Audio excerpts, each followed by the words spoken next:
Hey guys, welcome to another episode of Conversations with Candace. I'm Candace and we're going to be conversing today.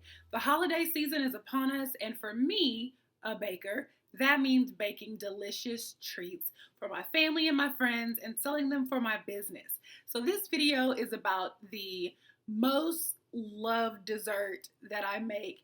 Hands down, it is a pecan pie cheesecake. It is a basic cheesecake, could be flavored however you want, and then the topping is a pseudo like pecan pie topping. It is so delicious. I was actually inspired to make this for the very first time when I saw a tasty video. So I tried theirs and I was like, I'm gonna tweak this a little bit and make it work for me. And I did, and it is so delicious. So let's get into it. It's really not hard to make. It just takes a little prep work and a little time. So let's get started. All right, so you're going to start off with a springform pan, and that is the best pan to cook a cheesecake with. Now, I like to put parchment paper on the bottom of my pan. It just helps me get it out of the pan when I want to move it to either a cake taker or a box. You can also like grease the pan a little bit, but I don't like a lot of extra stuff mixing with what I'm trying to cook. So I put a layer of parchment on the bottom, and then I start on my crust. I take 2 packs of the graham crackers. I don't do like low fat or anything of that nature. And I crush them up in a bag. And then I mix them with about a stick of butter. I do full fat butter. I don't do low fat. I don't do margarine. You can do whatever works for you, but I just do regular unsalted butter. You can do a dash of salt or a dash of sugar. I don't. You're going to mix those up, put them in the bottom of the pan, and use something flat to flatten out that crust. You want it to stick together because then we're going to put it in the refrigerator for it to sit while we make our cheesecake. Now for this recipe, I use my basic cheesecake recipe, which is 4 packs of cream cheese, full fat cream cheese. I don't do low fat. It's up to you if you want to do that. For every pack of cream cheese that you use, you need 1 egg. So 4 eggs. I also use 1 cup of sugar. You can use more or less if you want it less sweet. And I use a dash of vanilla extract. I don't really use high quality vanilla extract because in the cheesecake, it's not really meant to be a vanilla flavor. It just adds a little hint to it. So I just pour a dash in there, and then I make sure everything is whipped very nicely. Some people will say that you don't want to have too much air in your cheesecake because it'll cause bubbles, and I get that, but because this is not a plain cheesecake and there will be something on top, it doesn't really matter how the top of the cheesecake comes out. So if it cracks or has bubble holes, doesn't matter, it will be covered. So once your crust is chilled, you're going to pour that cheesecake mixture on top of it.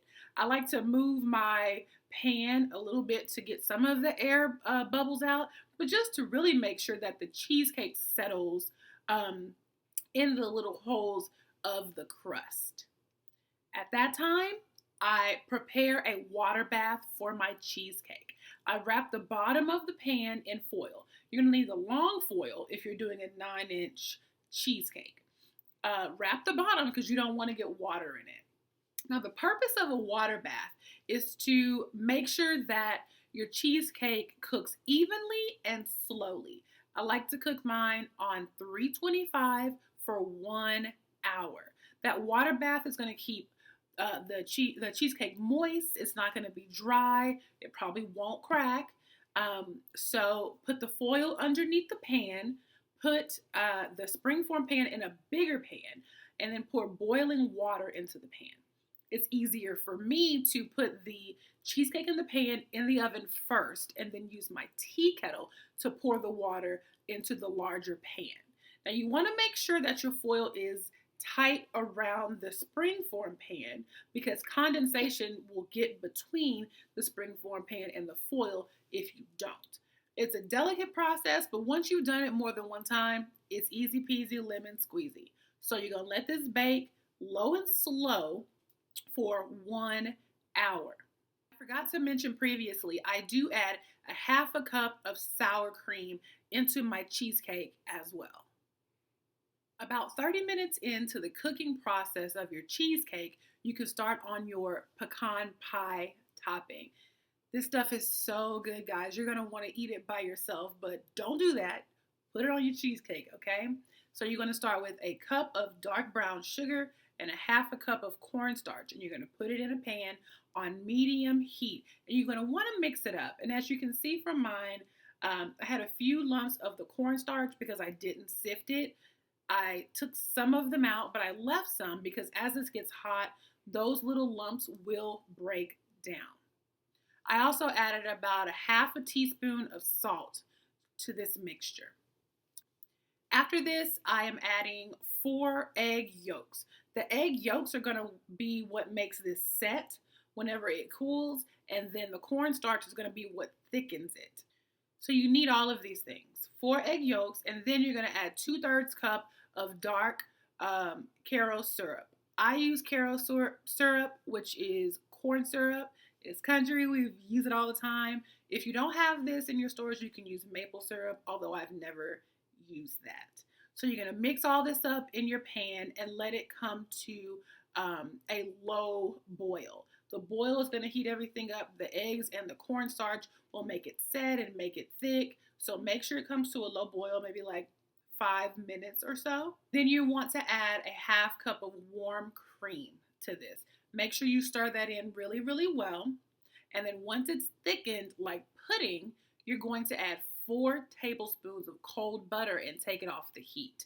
This is going to cool everything down and get it prepared so that you can add your roasted pecans in there. Now, if you don't buy your pecans pre-roasted, you can roast them in the oven while your cheesecake is cooking. Just lay them on a sheet pan, put them in the oven, and leave them in there for about 10 or 15 minutes. It gives it an amazing flavor. It will really elevate the taste of your cheesecake. So once your topping is thickened, you can add the pecans in it, and then you can mix it up and set it to the side to wait for your cheesecake to cook. You will know that your cheesecake is cooked when you can see that you jiggle it and only the middle jiggles slightly. You don't want to cook it until it's all the way solid because then it'll be overcooked. Cheesecake continues to cook even after you take it out of the oven. So once you take it out, put it on the counter, let it sit for about 5 minutes so it's a little bit cooled off. If you want to test it, you can just put your finger on the top of the cheesecake and just see if that top bounces back a little bit. When it's done, you can pour your topping on top of the cheesecake and gently smooth it out. Be very gentle. You don't want to break the top of your cheesecake. Once it's all smoothed out, put your cheesecake with the topping on it in the refrigerator, in the pan. Let it sit overnight. You're not going to eat this cheesecake today. Sorry. You're not going to eat it today. It needs to sit at least 6 hours, but I say overnight. I leave mine for at least 12 hours. It just makes it so perfect. Just do it. Show some restraint. Just do it. You can also make yourself a little test batch like I always do in a small bowl. I just bake it with the normal size cheesecake and then I can taste some without having to cut into the big cheesecake. Trust me, you're going to want to do that. Once your cheesecake is cooled all the way, you can take it out of the refrigerator. Now, if you had put parchment paper around the sides of the pan, you could just open the springform pan and take the cheesecake out and it's no big deal. But I didn't do that because I didn't want the topping to stick to it. So I am taking an offset spatula, one that's not like pointed so it doesn't mess up my pan. I'm just going around the edge of the cheesecake to loosen it from the sides. Now, if you have to do this, it will kind of rub up against your cheesecake on the sides and it won't look as pretty, but it'll be fine. So just go around the sides and then take the springform pan off of your cheesecake. Lift it very slowly. And if you're going to put it in a box or a cake taker, you're going to need to transfer it onto either a plate or a cake circle. I've actually gotten very good at doing this because I do transfer all the time when I'm selling cakes. So I just put my knife underneath the crust to get it loosened, and then I put the cake circle underneath just a little bit and slide it over. That crust is hard, so if you push it by the crust, it's not going to break anything. And there you have it. You have a pecan pie cheesecake that really wasn't that much effort, but it looks like you spent a whole lot of time on it, and it tastes so delicious. Let me know if you have any questions. I will put the recipe below.